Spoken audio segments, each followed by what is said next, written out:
omunye ukona ezulwini anotida uyastanda rudo rwake rwakakomba uthando lwakhe rwakakomba uthando lwakhe luphelele anotida uyastanda maAfrika edu takanga tiri kure naye besise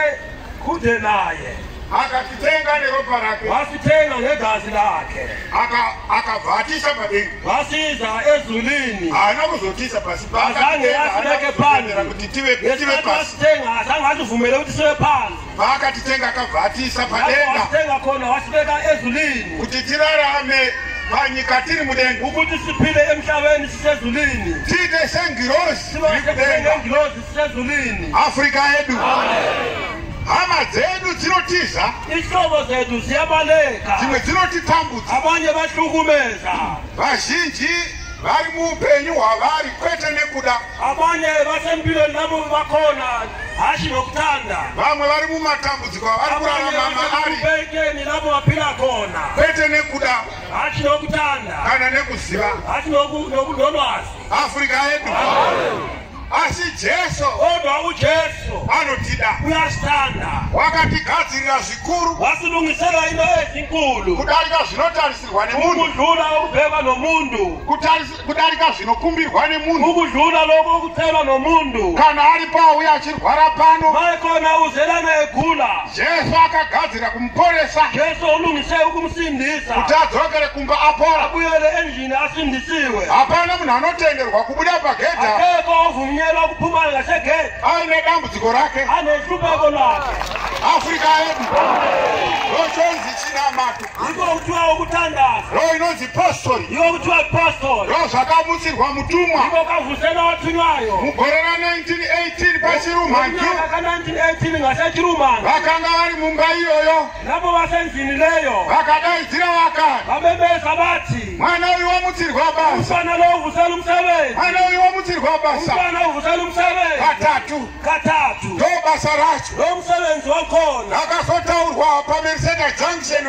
vakhulunywa kumariseta junction vesiya kamakhujanga ishoko ramwari rikati basa rakafanira kuitwa ilizwi lankulunkulu athi umsebenzi wafanele kuyenzwa kuparidza kukosha kwezita rajesu ukuthina kwelizwi likankulunkulu nokushamisa kokuponesa kwake nokumangaza kokusindisa kwakhe nokuti agamuchira Jesu oyamukela ujesu lo kana ari mheta makumbo maungahambi sekahamba kana ari angafa otomuka mauta sekafile sekavuka kana angasaoni otoona sekaboni sekabona kana angari mbeveve ototanga angakhulumi sekakhuluma anga asingabereki obereka angazali sekazala anga achizvara vana vachifa ezala abantwana besifa unonzi muteerera pachishona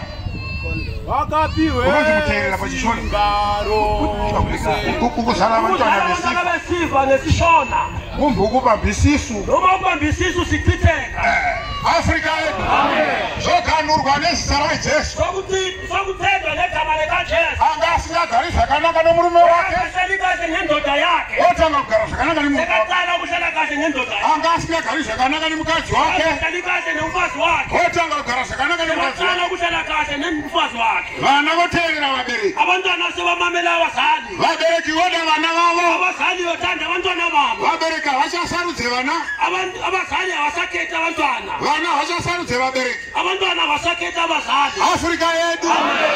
no heaven on earth yiko ukuphila semhlabeni sezulwini saka mumwari pomba musoro anotida khona ezulwini uyasithanda zondovhangeri yatauya nayo mudzimba ino kunaleyi ndawo ndozvatauya nazvo kune vari mudzimba kunaleyo vasendlini navari mudzinzira naleyo vasendleleni navari muguta naleyo vasetauni navari kudarika nepano vadlula ngalana kuti vagamuchire Jesu vayamukela ujesu kuti vatore kuponeswa kwavo nhasi ukusindiswa kwavo namhlanje vatize neupenyu hwavo nempilo yavo Afrika yedu verenga shamwari 1 Petro 1 verse 1 kwaziso